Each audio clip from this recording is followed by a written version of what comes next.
presentation today is on OSHA record keeping. And like I said, we do this presentation every year because it's complex. It has a lot of questions, a lot of what ifs and challenges that go along with it. And so you may have been doing this for a long time, or it may be your first time ever.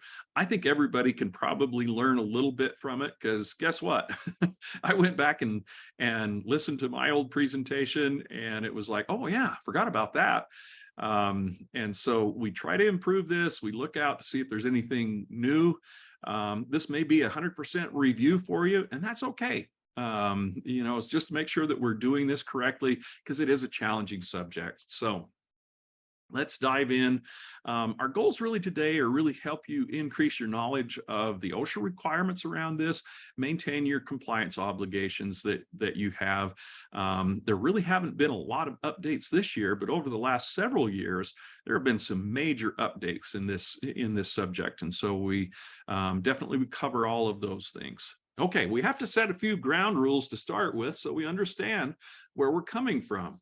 We have OSHA and we have UOSH. We already talked about our Labor Commission luncheon.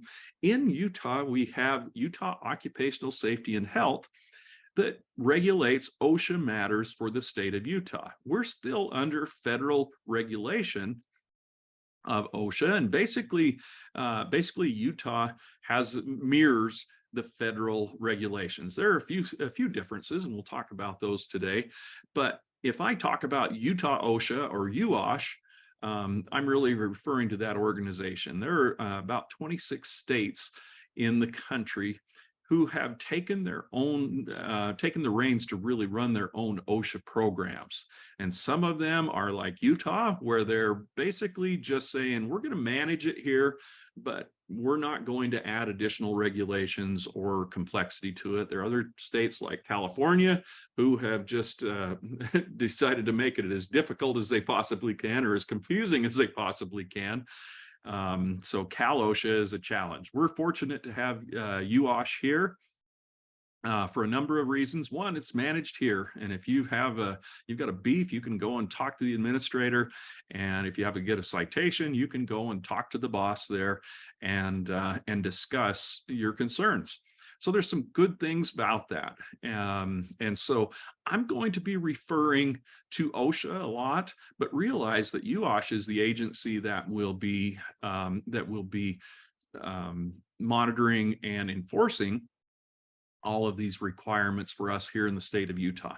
There are a few subtle differences. One of those is federal OSHA does not regulate state and local agencies, which represent the majority of you out there. But when a state has its own state plan, then OSHA requires that state plan to regulate state and local agencies. And that's why we're under UOSH. Okay, so plenty of time on that. This is a good opportunity for us just to plug checking your posting requirements, your posters that are required for labor law postings, for OSHA postings, all of those things. As you go out to hang up your OSHA 300A summary, this is a good time to look at those posters. And there's a link right here, or you can just go to Labor Commission in the state of Utah, and it's pretty prominent there where you can click on posters, and you can just print them up. You can pay and buy a nice, pretty poster that has all of them in one place, and they keep them up to date anytime something changes. But you got to pay money for those. This way, you can just quickly go to the website and print those up. Sometimes it's easier just to print them all and take them out to the bulletin board and change them out once a year. So then we've got pretty posters and we know they're current. Okay, that doesn't, whoops. For some reason, hey, there's the Labor Commission website. For some reason, I shifted out. There we go. When we talk about this subject, OSHA requires us to keep injury records. And what's the purpose? Is it just so OSHA can chase us down if we have too many accidents? Well, that's part of it. And OSHA definitely uses this data for that purpose. But we should be looking at this as a good opportunity for us to see where our accidents and where our injuries are coming from. so we can actively prevent these injuries from happening again. And so that's a reason why we should be positive about having to do this record keeping and doing an annual summary, because we look back and say, where have we been? What kind of challenges did we have? And what are we going to do to make sure that doesn't happen again? So I think this is important stuff. Okay. OSHA record keeping is found in 29 CFR 1904. I put that on there for a reason. That is the regulation. If you take that OSHA, or actually you don't have to put that, put 29 CFR 1904 into a web search, it'll come up. And OSHA's, if you look for the result that has OSHA.gov on it, click on that, and it will take you directly to the standard. I always like to read it from the standard, go right to the horse's mouth and get the information from where the rules are. You can listen to me and I'll give you lots of direction and some helps along that, but I always like to look at that. So just FYI, we're going to be talking about some forms. And if you were signed up for this webinar before I don't know, 4 or 5 a.m. this morning, something like that, when I got up, you should have these forms in your email inbox. So if you'd signed up, you've got these forms, and I threw a few more in there. There's some incident investigation forms as well, but we're going to be talking about OSHA, the 300 log, the 301, and the 300A. We have a posting requirement that's coming up right away. February 1st, we need to post our 300A summaries, and it needs to remain up until April 30th. These need to be posted in a visible area where employees have access. We say public, I don't mean public that the general public needs to have access to this, but if we've got a break room and there's a bulletin board where we put our labor law postings, things like that, that would be a public area where employees could have access to it. We're going to be talking about some really important differences between compensable versus OSHA recordable, and recordable versus reportable. Oh, they make it challenging, right? We make these words too close together, and sometimes it's easy to get confused. But we're gonna talk about what those really mean, and actually we can talk right now about that. What do I mean by compensable? Compensable has to do with workers' compensation. So if somebody has an injury in the course and scope of doing their job, it is something that is most likely compensable under workers' compensation. That means the trust, your workers' compensation carrier, will pay for that the injury along with that. And if it's bad enough, lost time benefits, those indemnity benefits that go along there. So that's compensable. That's different than OSHA recordable. And we'll talk about specifically what an OSHA recordable case is. We're just recording things. I've had multiple questions already this year. Who do I send this OSHA 300 log to? Who do I talk to? Where do I send it? And the answer is, we don't have to send it to anybody. We just have to maintain the log and post the summary during this time. Now, if OSHA shows up at your location and they say, hey, we're going to do an inspection of your facilities, and this is a wall-to-wall, so we want to see everything, let us see your 300 logs. You have to provide those to OSHA, and you have to keep 5 years worth of those for OSHA to be able to review. But I don't have to send it to anybody. However, we do have reportable claims. We'll talk about those in a minute. Certain serious injuries, and I said claims, cases. Reportable injuries or cases are ones that are serious and significant, and we have to give a call to UOSH. All right, let's move on, because I got a lot of material to cover. There are some people that we can let off the hook here because they're exempt from these requirements. So if you have fewer than 10 full-time equivalent employees during a calendar year, then you are exempt from this requirement. Now, what do we mean by that? Well, 10 is a full-time equivalent. So if I have 5 employees that are working double time, well, that's still going to be 10 full-time equivalent employees. If I have, like many of you out there have really small organizations, we got a few people that work in the office and a few people that do public works. We're under 10, but we also have a volunteer fire department where we have 25 people, and we've got EMTs. Those volunteers will actually count into this. And so it may push us over that 10 full-time employee threshold. Let's see. If you are exempt from this requirement, you still have to report fatalities if you have one. And you also have to complete the Bureau of Labor Statistics surveys when they come out. They'll send you a letter to start with that says, hey, we're going to expect you to have this information at the end of the year and report on that. And so, and you do have to respond to those. That's a Department of Labor requirement. And so we have to do that, but you don't have to keep the 300 logs. Who counts as an employee? Full-time and part-time employees. And so we count all of their hours into that full-time equivalent. Volunteers that meet the state definition, and really ones that I keep in mind are like those EMTs and firefighters that we have out there that really do count towards that. Contractors don't count. If I hire a contractor to come in and install public utility or something in the city or county, it doesn't matter. They don't count. They're taking care of their own employees, and they run their own 300 log. Temporary employees may count. It really comes down to those who supervises that employee. Temp agencies are really nice for a lot of reasons. We can hire people that just work for a short amount of time. We can test out people to see if we like them without commitment.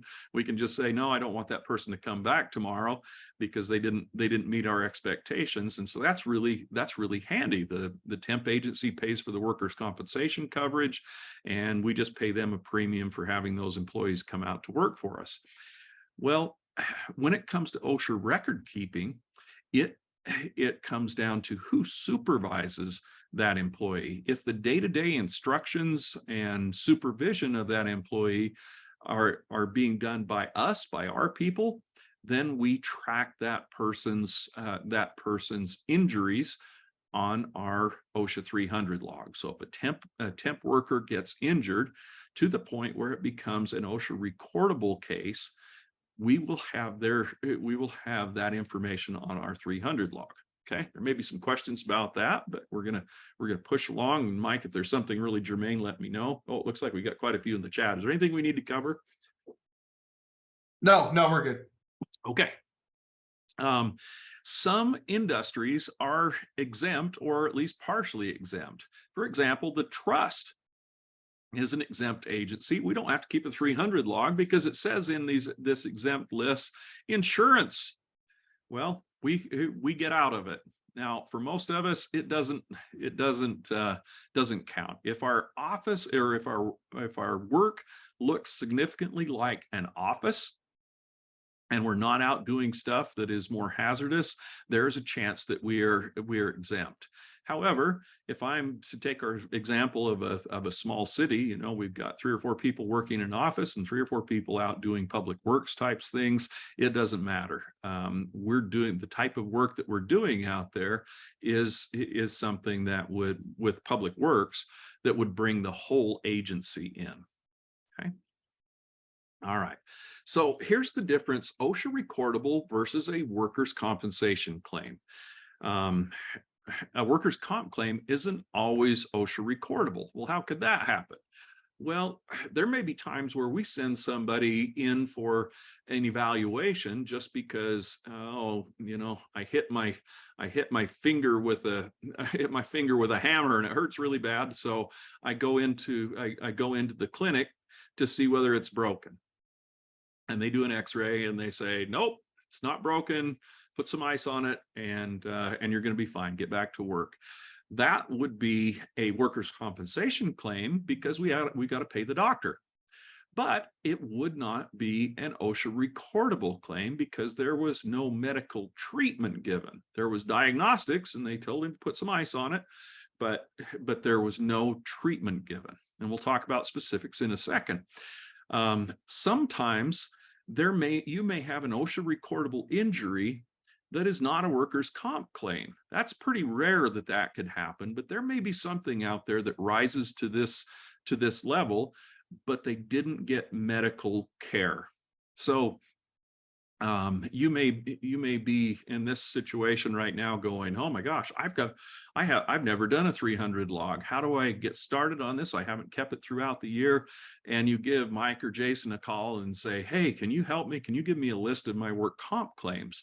And we'd be happy to do that. Please be patient with us, because sometimes this time of year we get a lot of those requests, but we'll send you out a list. Here are your list of workers' compensation claims. That generally covers most of your OSHA recordables, but there may be something out there that we didn't get a claim on.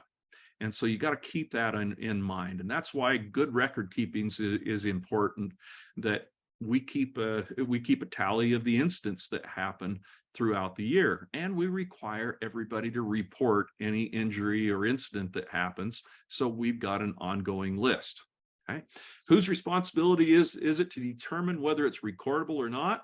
It's yours.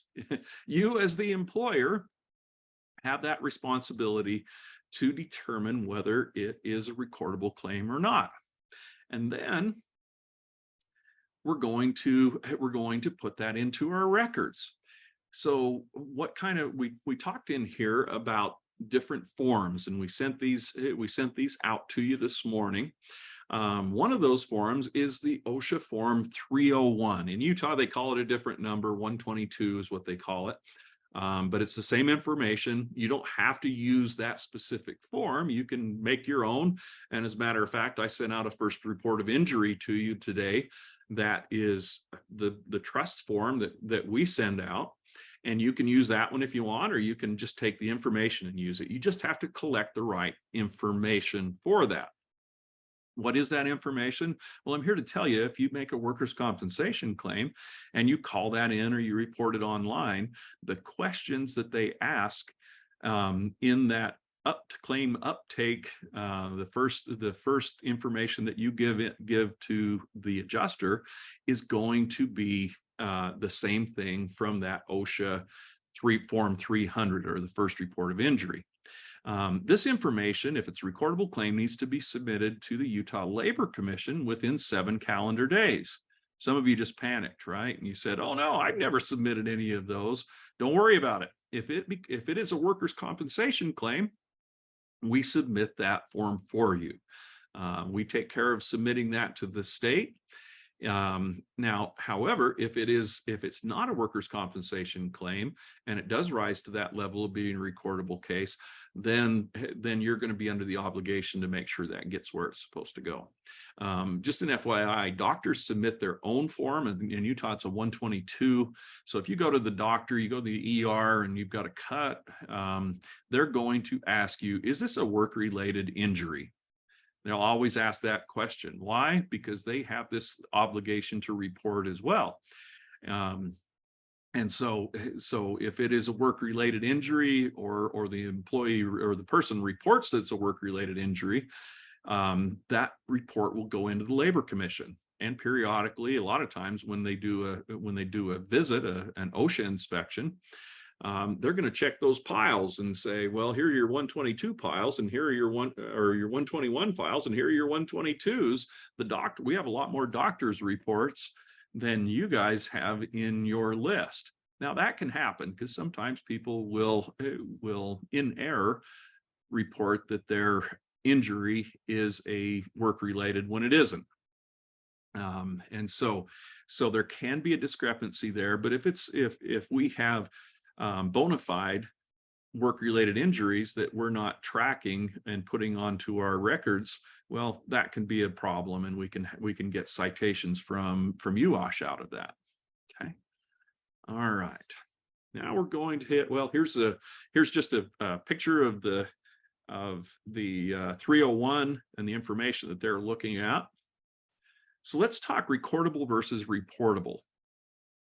Recordable injuries go on your 300 log. That's the really basic part of this whole webinar, the whole training that we're doing today, is if it's an OSHA recordable injury, it's going to be recorded on your 300 log. I don't have to send that to anybody. I don't have to report it to anybody unless it rises to a certain level.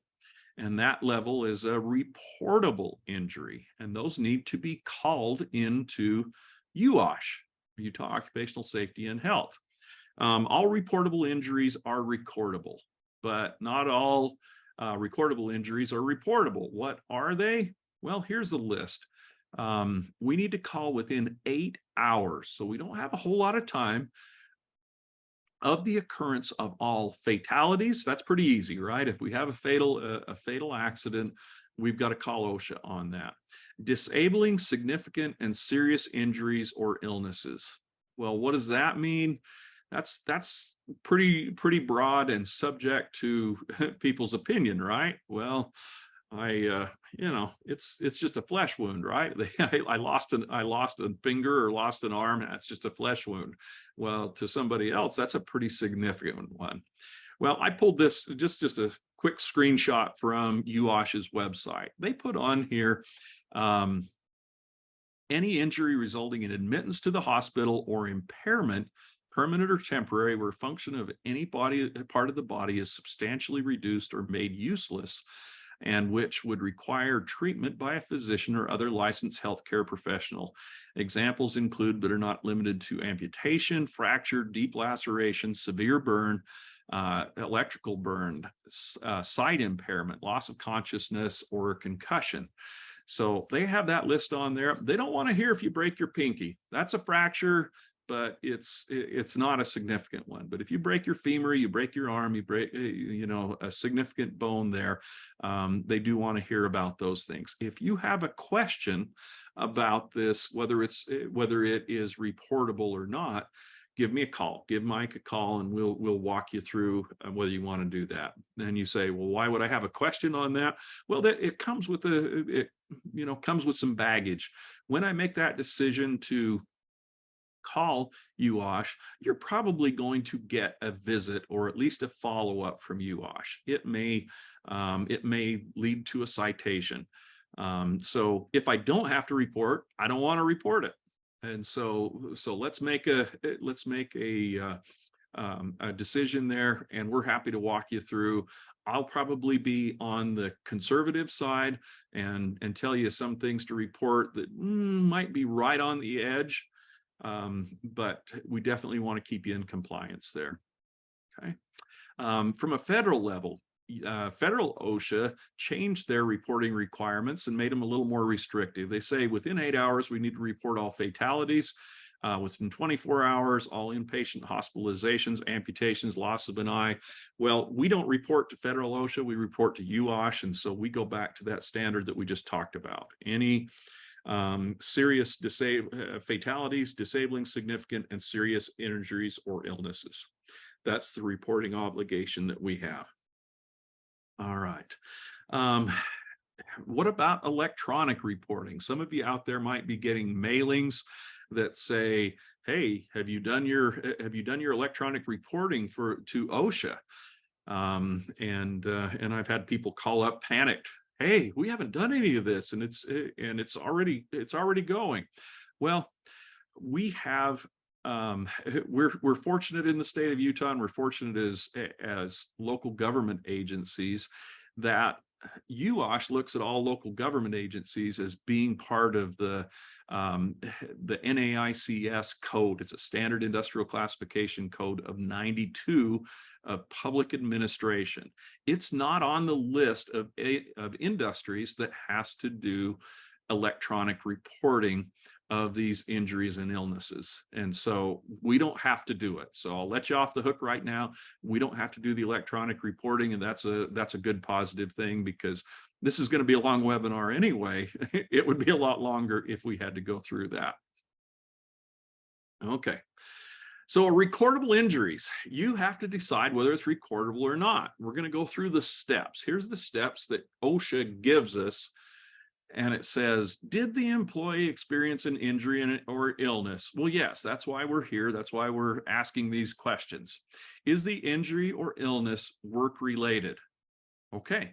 Now, in most cases, that's pretty clear, right? I'm out welding something and I burn myself from the weld, and it's a significant burn, so I have to go to the doctor to have it seen. Okay, so we move down that line. Other times it might be on the edge. You know, somebody got to work and they're walking into the parking lot and they slip and fall and hurt themselves. Is that work related? And just with that, I would say yes, I would lean towards recording those because it's pretty darn close. Okay. Is the injury or illness a new case? This hasn't happened before. You know, I've got that nagging shoulder injury or something, and I re-aggravate it, but it's something that's been going on over time. Well, we've got to make the decision. Is it a new case or not? Is it something that's happened before? If it's a new case, then does the injury illness meet the general recording criteria of the application to specific causes? Okay, that's a lot of words there. And that's really what we're talking about. Does it meet the requirements? And if it does, then we're going to record it.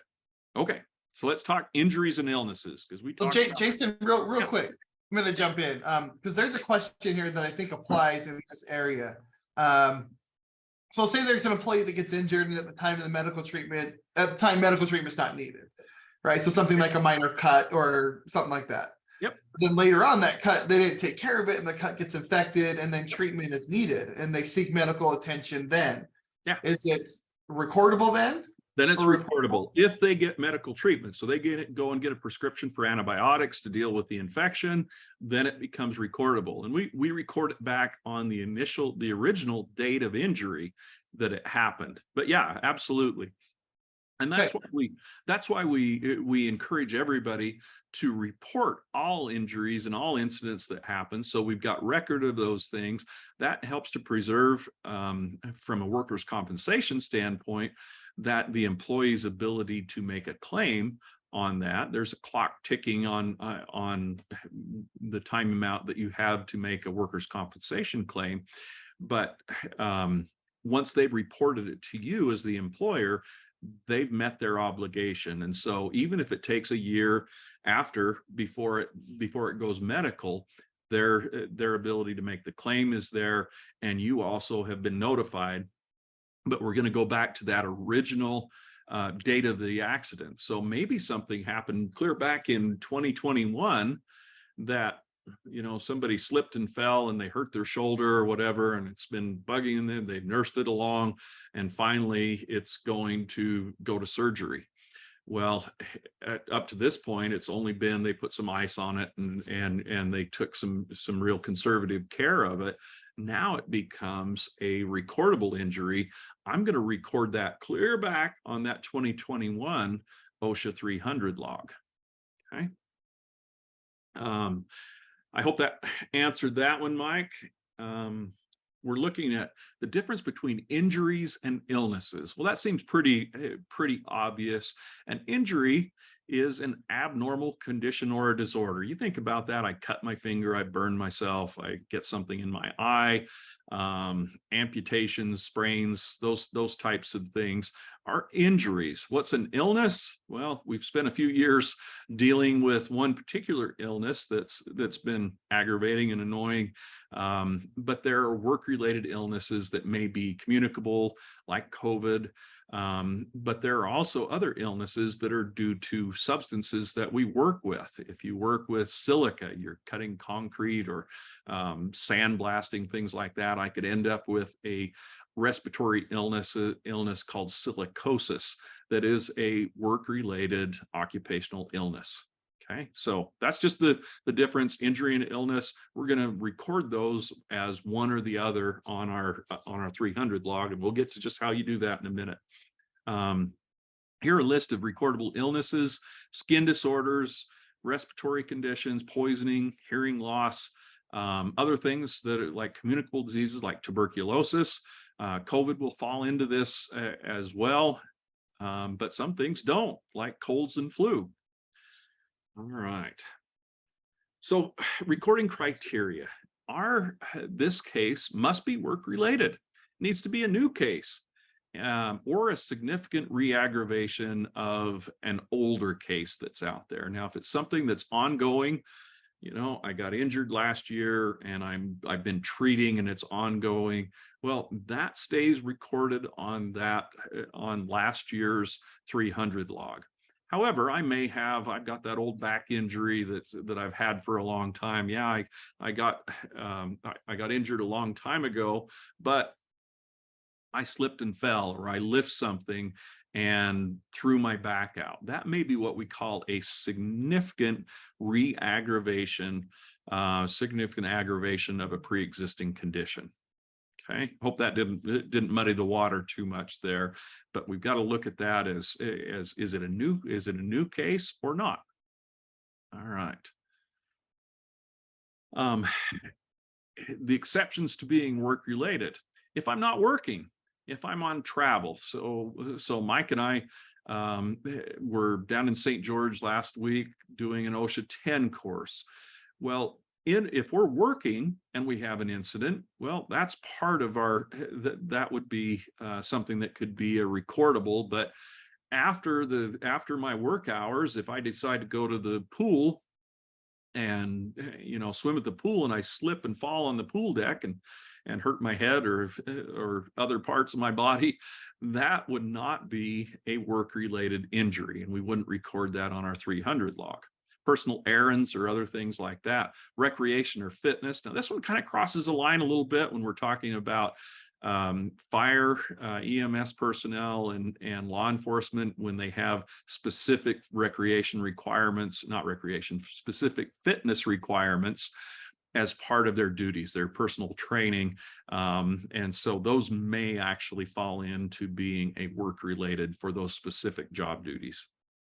Eating, drinking, preparing my own food. If I cut my finger when I'm preparing my lunch, or I burn myself on my food, those are not recordable injuries. Grooming, personal medications. If I overdose on my prescriptions, that's not a recordable injury. If I'm, hurt myself, I cut my fingernails too deeply and I end up bleeding, that's not something that's going to be a recordable case. Motor vehicle accidents in the parking lot or on the commute are not recordable injuries. Cold and flu, even though I may have gotten those from somebody at work, those are not recordable cases as well. Mental illness is not a recordable case as well. All right. And the other question that a lot of you have out there, what about COVID? Well, COVID kind of messed a lot of things up, and OSHA took some weird courses through the COVID pandemic. And so we have some specific rules as it pertains to COVID. So COVID cases are recordable if it arises within 30 days of a workplace exposure. Well, how do I know if there's a workplace exposure? A lot of you folks out there in the HR world, have been working really hard to track those types of exposures. We've kind of backed away from that now, I imagine. But if I have a documented exposure and somebody else gets sick within 30 days, that would be a recordable case. COVID cases are reportable. Okay, difference between recordable and reportable. You report a COVID case if it is recordable and the employee dies or the employee is hospitalized. And so there may be a reporting requirement as well. Interesting sideline on this is that adverse reactions to COVID vaccination are not recordable. Okay. All right. So recordable injuries. Here's a list. If it is a death, it's recordable. If they have days away from work, the doctor says you need to take a week off, it is recordable. if they have restricted work duty, the doctor sends a note back with the injured employee that says that they can only do one-handed work, or they have to be seated as they're working, and it impacts their job duties, then those restrictions will make it a recordable case. If they have to be transferred to another department or another job because of those restrictions, or because they can't do their job, then that would make it a recordable case. If they suffer a loss of consciousness, and on this, this is kind of a fine line. It needs to be something that is work related. If I, didn't eat breakfast and I got lightheaded, and I faint, well, we've got to use our judgment on that. That would probably not be a recordable case, but if I faint and I smack my head on the desk and cut my head open and I have to go get stitches, then that would probably be a recordable case. Significant illness or injury, we talked about, those seem pretty easy. And then this is the hard one here: medical treatment beyond first aid. Well, what does that mean? Well, medical treatment is fairly well defined: the management and care of a patient to combat disease or disorder. What is first aid? Well, OSHA gives us no definition for it. They just give us examples and say, this is, this isn't. And so as we look at each one of these cases, we have to make a decision. Those others, that couple of slides ago, if it's a death, if it's significant, all of those things, those are pretty easy. They're work or lost time claims. Those are pretty easy. This is where it's hard. This is the most challenging part of this whole presentation, and the whole management of these cases is making the definition, making the decision: is this first aid or is this medical treatment? Okay, so here are the examples. First aid, non-prescription medication at non-prescription dose is first aid. So if the doc says, yeah, you've been you've got a strain and it's annoying, he's like, just take over-the-counter dose of ibuprofen. Well, that is not a recordable case if that's all the treatment that there was, and that rises to the level of first aid.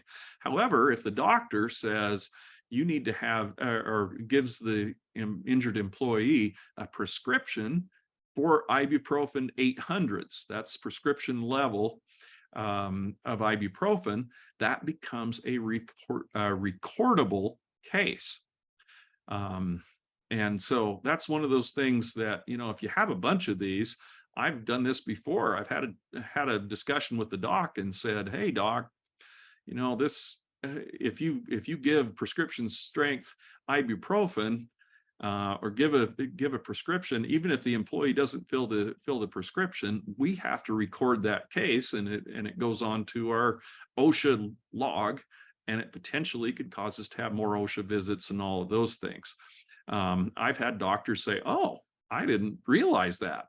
So I'll modify what I'm doing there and just say, hey, take non-prescription strength if that's reasonable. It's within their medical judgment to do whatever they want. But if they're just throwing a prescription out to make it easy for the employee to get ibuprofen, well, we may be able to prevent a few of those cases from becoming recordable. Let's see. Next part, first aid. Drilling a fingernail is, and we really don't use drill bits. Normally it's something we use, like a hot wire that melts through the fingernail. Sounds terrible, but it's definitely makes it feel a lot better. If you drill a fingernail to let that hematoma out from under there, that is first aid. Cleaning, flushing, soaking wounds is. So if I've got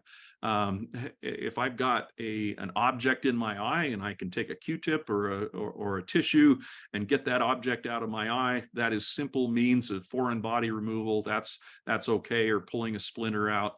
Surgical removal is not. If I've got to go to the doc and get an object removed because of the way it's embedded, or it's really small or something like that, that is not first aid, and that's medical treatment. How about staples, sutures? That is not first aid. That is medical treatment. However, bandages, steri strips, butterfly bandages, those are first aid.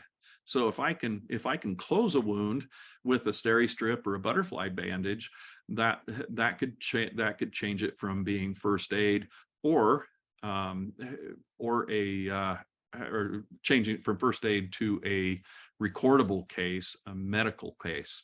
And just on that could be one of those things. This last one, we talk about super glue, where there may not be medical treatment given, but we super glue a wound closed. That is a medical treatment and is not first aid. And so we have to be careful about how we're doing that. They call it medical glue as they're talking about it. But if we glue a wound closed, that's basically the same as having a suture or staples in that. Okay. How about braces? The doctor says they need to wear a brace. Well, there's a pretty hard line on this, and it's how hard is the splint, right? How hard is the brace? If it's just like you see in this picture, an elastic bandage or a neoprene brace that's really not rigid, that's first aid. But if it's rigid or a splint, that is medical treatment and would be a recordable case. Temporary isolation is first aid. So let's say I hurt my finger and I think it might be broken. So we put a popsicle stick on it and tape it to the next finger until we go into the doctor and they do an x-ray on it and say, no, it's not broken. You'll be all right. That splinting for temporary isolation is not medical treatment. It's first aid. All right, how about tetanus vaccinations? Those are first aid, but a hepatitis vaccination is not if it accompanies an exposure. So let's say I'm an EMT, paramedic, whatever. I'm out there doing my job and I get a needle stick. I get stuck with a needle that has been inside somebody else's body. Well, I go in and I see the doctor and say, I had a needle stick for this. The doctor checks and says, well, you haven't had a hepatitis vaccination. You need to do that. That would be medical treatment, but a tetanus vaccination isn't. Some kind of seems like arbitrary lines, but that's why we do this webinar every year. So we have a good compass on where we're at. Hot and cold therapy is first aid. Physical therapy and chiropractic is not. If you do therapeutic massages, those are first aid. But if you're doing physical manipulation, chiropractic adjustments, things like that, that is medical treatment and is not first aid. So it would be recordable. All needle sticks or punctures by sharps where somebody is exposed to blood or potentially infectious material are recordable injuries. Those need to be on your 300 logs. Okay, so now we know what has to be recorded. Let's talk about how to record those cases. Should I stop here for a second, Mike? Do we have any questions specific to that? You know, the only question we really had was if there's an injury, say somebody hits their head or something like that, and then they go to the doctor and the doctor says they just have to ice it. Is it a recordable incident if they have to lose time at work? So say it's just first aid treatment, but they take a day off from work to rest and ice their head. Yeah. So if the doctor orders that time off, then it is a recordable case. If they just want to take some time off because they want to take some time off, the doctor doesn't order it, then it doesn't have to be, and that would not be something that would be compensable. You know, you could allow that. I would be careful in those cases, just saying, hey, take time off, because sometimes that leads to other challenges going along with it. But yeah, if the doctor says they need to take time off, then that definitely is a recordable case. All right, let's talk about how to record these cases. how to complete the 300 log. And I know these will be a little bit hard to see, so I've got them blown up in a second. Just remember, we need to record these within 7 days of knowledge that the injury has occurred. I like to, and you also need to update these claims as they mature. So what I like to do, back when I was managing work comp claims for an organization, I would just set a weekly reminder. So every Friday, every Monday, whatever date of the week you want to pick, that you go in and you update your OSHA 300 log. So if I've got somebody out on this lost time injury, I'll update the days that they have there. A lot of people wait till the end of the year and they do the whole log. You can do that, but it's risky. If OSHA shows up, they're going to ask to see those logs. And so you want to have those available. I need to maintain these for at least 5 years, keep those in a file, keep them separate from all the other records that you have, workers' compensation information and that.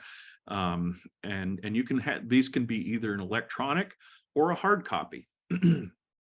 So as we look at the OSHA 300 form, I sent you 2 different versions of that. One is a PDF version and the other is a Microsoft Excel version. I would say use the instructions from the PDF version, and for your day-to-day keeping of your 300 log, I would use the Excel version. Why? The reason behind that is I'm lazy. And in the Excel version, it will automatically populate. It takes those total numbers from your 300 log and sends those over to the 300A summary. So at the end of the year, I don't have very much work to do to print up my 300A summary and post it up on the bulletin board. That's why I say use that one. You can use an electronic copy. You can use a hard copy. Back in the old days, that's what we did. Is we would write those down on there. We'd put the days away and the restricted duty days in pencil, so we could update those as time went on. Well, we've come a little way since then. Use the Excel version. It's a lot easier to use. But you can see in here how it's laid out. Let's go in and talk about each of these sections. Column A, it says a case number, and that's your number to come up with. You can use your workers' compensation claim number if you want. For me, I would always do the year and then a number. So I would do, like for this year, 23-001. Now, most of you are not going to have 1,000 claims, but so you could do 01 if you normally have under 100 cases. Sorry, I keep flipping back and forth between cases and claims. We're talking about cases here. We're going to put the employee's name in here, their job title, the date the injury or onset of illness occurred. So the injuries are pretty easy. I cut my finger last Thursday and had to go get stitches. Well, if I get silicosis, that may be something that takes more time, or an illness like that may be harder to pin down a date. We may end up going with the diagnosis date for that. Where did the event occur? Be descriptive on that. In here it says loading dock north end. Tell us where this occurred. Describe the injury or illness, body parts affected, and object/substance that directly injured or made person ill. And they give an example: 2nd-degree burns on right forearm from acetylene torch. So they're asking for these specific things in there to tell us what happened and what did it injure. I always like to put in there right or left. If it's it's my hand, put which that is, and describe how it happened and what the object or thing was that caused that happen. I got injured in a car accident. Okay, well, that doesn't tell us a lot of information. We're going to say injured head injury from hitting head on the windshield due to a motor vehicle accident, something like that, where we're being descriptive about what happens. Okay. We go to the next section here, and this course goes all the way across the screen. We've just blown it up here. Column G through J, we're going to decide what type of an incident was it? Death, that's pretty clear, right? Days away from work, job transfer or restriction, and other reportable cases. The vast majority of your cases are going to be other recordable cases, but the others, if they have restrictions or they're lost time, you can check those on there. And like we said, that may change throughout the life of this injury. Well, it was first aid to start with, and then we recorded it on there because they went into the doctor, and then they got surgery at the end, and they had a lost time, days away from work. Okay, the next part is let's see, the number of days away, and we're going to talk about that in just a second. Let's see. I think we covered all of that. I got to go to the next slide. So counting days, it asked days away from work. These are calendar days from the day the incident occurred. I'm not worried about what shifts they're scheduled to work or anything. They're calendar days. And that's after the first day, right? And I'm not counting that first day of the injury. We're going to start after that. And they are calendar days. And I stop at 180 days. Or if the employee quits on their own and I lose contact with them, I can stop my counting at that point. But at 180 days, we just stop counting at that point. That's the maximum amount that we have to track. For jobs transfers and restrictions, once again, it's not the first day, but if we move or the day that they get these restrictions, then we're going to start counting at that point. When the doctor takes them off the restrictions, then we can stop counting that. Other recordable cases, no lost time or restrictions if job duties meet the restrictions. What do I mean by that? If the doctor says that the person has to, whatever, one-handed work only, and it's their left hand, but their entire job is they key with their right hand, we don't have any restrictions for that. Okay? Doesn't impact their ability to do the job. All right. The 300A summary, this is why a lot of you are here today, is what do we do each year? What do we have to do for this summary? We don't post our whole 300 log. That has personal information on it, has people's names and the injuries that they've had. And so we don't post that up. We post the 300A summary. And if you look in that Excel version of the 300 log, there's a separate there is a separate tab there that says 300A. And so if you filled everything into your 300 log correctly, it will summarize all of those things where we put the number of days and which type of injuries are there. It summarizes it, and all I've got to do is click print.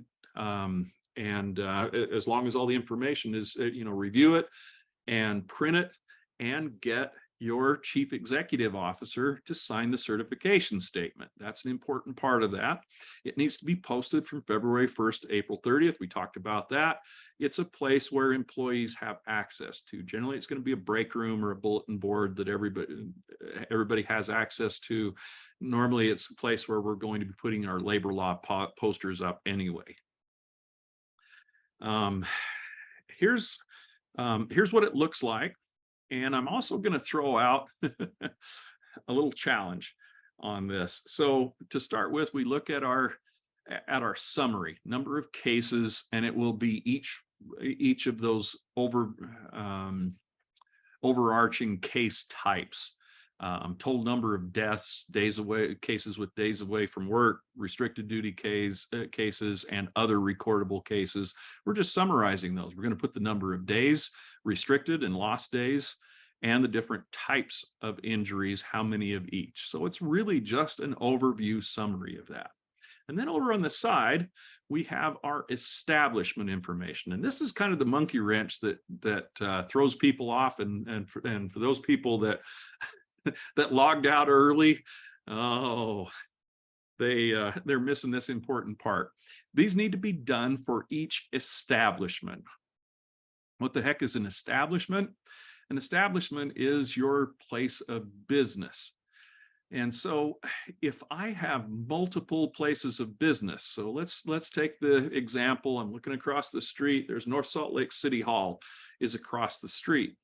That is one establishment. So the police department, the administrative personnel are all in that building. However, Parks and Recreation has another building that's, half a mile, maybe closer to a mile away from here. And Public Works as well. They have their own establishments. So I may have to produce half a dozen different 300 logs, one for each individual establishment. And you're like, oh, you're killing me. You're killing me. Well, think about those. A lot of those places may be smaller establishments. We're never going to have to record a case there. You still want to have a 300 log for that. Fill out all the information about the establishment. And if there are no cases, that's okay. At the end of the year, your OSHA 300A is going to have zeros in every one of those lines. And that's exactly our goal, is to have zeros in each one of those. So do it by establishment. This is one of those things that gives us a lot. We get a lot of questions about that. All right, those are ones we talked about already. There are a couple other things that are tricky cases, and on these we just say, give us a call on that. If we have somebody that has an occupational hearing loss, this needs to be diagnosed in a specific way, call us and we can talk about that. Medical removal, certain standards, like if you're working with lead, asbestos, and things like that may require medical removal. I really don't see many of you out there in the trust membership that would have this exposure, so we just put it on here as just an FYI. Tuberculosis, we do have people working in health departments that could come in contact with tuberculosis. If we do get a case of tuberculosis transmitted to one of our people, that's a recordable case, and it is recorded in a different way, special way. All right. Some cases are privacy cases. So things, and we want to have a separate list of privacy cases. These are cases that involve people's private parts. If they contract HIV, AIDS, hepatitis, some of those bad diseases like that. If they're a victim of sexual assault, mental illness, needle sticks where contaminated, or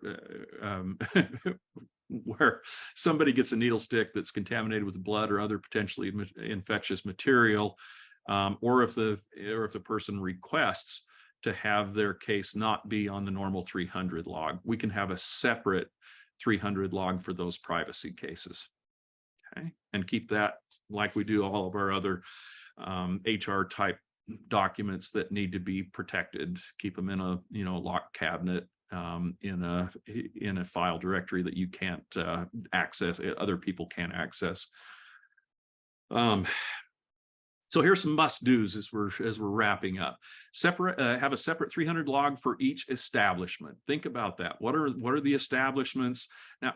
And just going back to that, let's say I have a campus. I have multiple buildings, but we're all in the same block, and we have a common employee break area. Everybody uses this one area. In that scenario, I could have one 300 log for that area. But if we're separate, even though, hey, we're on the same campus, but hey, that's the Public Works department over there, and this is admin, and we don't cross-pollinate there. We stay in our own areas. Then you're going to want to have a 300 log for each establishment. Record those cases within 7 days. Review your log each year before you print up that 300A. Get your chief executive to certify it and say that it is accurate to the best of their knowledge, and sign that designated felon line, and then post it up. Keep all of those, the 300As and your 300 logs, for 5 years. And for me, I keep them forever. It's a sheet of paper, right? We're going to keep that for a long time, but legally I only have to keep them for 5 years. Update your 300 changes throughout the year. So if I add additional lost days or restricted duty days, keep those up to date. Put a reminder on your calendar to update those regularly. Provide employee access. An employee comes to you and says, I want to see your 300 log. I want to see my injury on the 300 log, how you recorded it. They can do that. We need to provide them access to do that. It's a legally required thing for us to provide access, but we can ask for a little bit of time, 24 hours, and say, that's fine. I need to update it and make it so you can't see personal information that you shouldn't have access to. But if they want to see how their case is recorded on that 300 log, hey, it's their information to see. So just a few things on managing your 300 log. Talk to providers, things like we accommodate restrictions. So instead of putting somebody out of work for a week, let them know, hey, we'll accommodate those restrictions. We'll get them back to work. Guess what? That saves us a lot of money in the long run, and it will help your EMOD and your premiums and all of those things. Think about prescriptions. If you see a doc that is prescribing a whole bunch of prescription strength ibuprofen, maybe have that conversation with them. It's their prerogative as a medical professional to do that. But if they're just being lazy or just doing that out of course, bring that to their attention and let them make the decision. Provide first aid.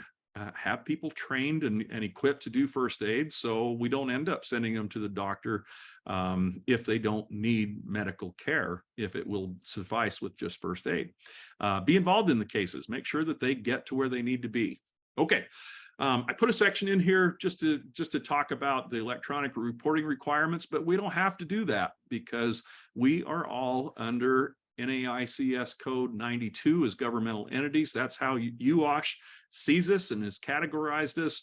And so we don't have to report that. If you think you may have to, give me a call and we'll talk through that. I'm just going to skip through a couple of these slides because I put them in here in the event that we wanted to talk about that.